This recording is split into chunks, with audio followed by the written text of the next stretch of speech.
Mind Expander TV. Hi hello viewers, welcome to Mind Expander TV. Mallai serial Sun டிவியில் சற்றும் எதிர்பாராத ஒரு பெரிய வெற்றியவே அடைஞ்சிருச்சு அப்படின்னு சொல்லலாம். 10:30 டெலிகாஸ்ட் ஆகிற ஒரு சீரியல் இந்த அளவுக்கு ஒரு வெற்றியை கொண்டு வரது பார்த்திங்கன்னா பெரிய விஷயம் தான். இது one of the record break of Sun TV அப்படின்னே சொல்லலாம். சன் டிவியில் இதுக்கு முன்னாடி 10:30 எவ்வளவோ சீரியல்ஸ் டெலிகாஸ்ட் ஆகிருக்கு. இருந்தாலும் மல்லை சீரியலுக்கு இருக்கிற அளவுக்கு அவ்வளவு ரசிகர்கள் அந்த சீரியலுக்கு இல்லை அப்படின்னு தான் சொல்லணும். இதுக்கு முன்னாடி டெலிகாஸ்டான சித்தி 2 சீரியலுக்குமே அவ்வளவு ரசிகர்கள் இருந்தாங்க. இருந்தாலும் 10:30 அது 1 மணிக்கு டைம் சேஞ்ச் பண்ணாங்க. அதை நியூ சீரியல் கொண்டு வரணுங்கிறதுக்காக சித்தி 2 3.5 அப்படிங்கிற ரேட்டிங்லாம் பார்த்தீங்கன்னா 10:30 எடுத்து ஒரு பெரிய ரெக்கார்டே பிரேக் பண்ணிச்சு.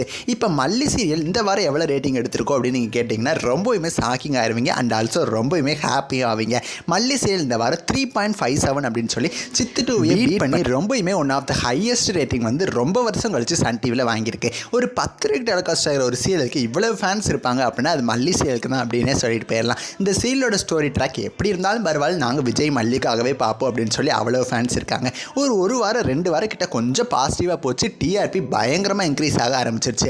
ஆக்சுவலாக அந்த 10:30 அப்படிங்கிறது ஐபிஎல் டெலிகாஸ்ட் ஆகிற டைம். ஸோ இந்த ஐபிஎல் கிட்ட மற்ற எல்லா சீரியல்ஸும் பார்த்திங்கன்னா ரொம்பவுமே கஷ்டப்பட்டுட்டு இருக்கு டிஆர்பி ரேட்டிங்கை இன்க்ரீஸ் பண்ணுறதுக்கு. பட் மல்லி சீரியல் மட்டும் அப்படியே இருக்குங்க. மல்லி சீரியல் ஃபேன்ஸ் மல்லி சீரியல் தான் பார்ப்போம், ஐபிஎல் பார்க்க மாட்டோங்கிற அளவுக்கு தொடர்ந்து அந்த சீரியலில் பார்த்துட்டு இருக்காங்க. ஸோ அதனால தான் டிஆர்பி வீக் பை வீக் பார்த்திங்கன்னா நல்லாவே இம்ப்ரூவ் ஆகிக்கிட்டே இருக்குது. லாஸ்ட் வீக்கே 3.40 அப்படிங்கிறது பிடிச்சிச்சு. அதுவுமே ஹையஸ்ட் ரேட்டிங் தான். இந்த வாரம் அதையுமே மீறி 0.17 ரேட்டிங் எக்ஸ்ட்ராவே பிடிச்சிருக்கு. 10:30 சீரியல்னா மல்லி அப்படிங்கிற மாதிரி எல்லாருக்கும் ரொம்பவுமே செட் ஆயிடுச்சு. இந்த அளவுக்கு ஒரு நல்ல ரேட்டிங் பிடிக்கிற ஒரு சீரியலில் ஒரு நல்ல டிஆர்பி ரேட்டிங் கொடுத்துட்ருக்கு. இதுக்கு ஒரு நல்ல டைம் ஸ்லாட் கொடுத்தா என்ன அப்படிங்கிற மாதிரி ஃபேன்ஸ் வந்து ரொம்பவுமே ரெக்வஸ்ட் வச்சுட்டே இருக்காங்க. பட் 10:30 போன ஒரு சீரியல் மறுபடியும் ப்ரீ பிரைம் டைம் வரதுலாம் பார்த்திங்கன்னா ரொம்ப கஷ்டம். ஸோ இந்த சீரியல் 10:30 பார்த்திங்கன்னா நல்ல ரேட்டிங், இன்னுமே தொடர்ந்து இதே ரேட்டிங் எடுத்தால் போதும், இன்க்ரீஸ் கூட ஆக வேணாம். இதே ரேட்டிங்கை எடுத்துகிட்டு இருந்தாலே போதும், கண்டிப்பாக 1000+ எபிசோட்ஸோட மல்லி சீரியல் டெலிகாஸ்ட் ஆகும். நீங்கள் மல்லி சீரியலோட ஃபேனாக இருந்தீங்க அப்படின்னா மறக்காம இந்த ரேட்டிங்ஸை பற்றி உங்களோட கருத்துக்களை கமெண்ட் பண்ணுங்கள். நெக்ஸ்ட் வீடியோவில் நான் வந்து உங்களை மீட் பண்ணுறேன். தேங்க்ஸ் ஃபார் வாட்சிங்.